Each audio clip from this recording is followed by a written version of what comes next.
NCP স্বতন্ত্রভাবে সংস্কারের পক্ষে যারা জোটবদ্ধ হতে চায় প্রয়োজনে আমরা তাদেরকে নিয়ে সংস্কারের পক্ষে, বাংলাদেশের পক্ষে এবং ভারতীয় আধিপত্যবাদের বিরুদ্ধে সাম্প্রদায়িক সম্প্রীতির পক্ষে যারা আছে, যে শক্তিটা গঠিত হয়েছে, সংস্কারের পক্ষের শক্তিগুলো যদি আমাদের সাথে আসতে চায় তাদেরকে সাথে নিয়ে আমরা জোট গঠন করতে পারি। কিন্তু যারা সংস্কারের বিপক্ষে অবস্থান নিয়েছে, যারা দেশের সংস্কার কার্যক্রমকে বাধাগ্রস্ত করেছে, 24-এ যে কারণে মানুষ রাস্তায় নেমে এসেছিল, সেই জন আকাঙ্ক্ষার বিরুদ্ধে যারা অবস্থান নিয়েছে, তাদের সাথে এনসিপির কোনো জোট, তাদের সাথে এনসিপির কোনো ধরনের কোনো নির্বাচনী অ্যালায়েন্স, সেটি আসলে সম্ভব নয়।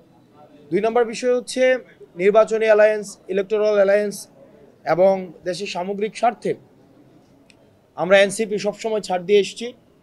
আমরা সংস্কারের পক্ষে সবসময় ছাড় দিয়ে এসেছি। জাতীয় ঐক্যমত্যের প্রশ্নে আমরা সবসময় ছাড় দিয়ে আসছি।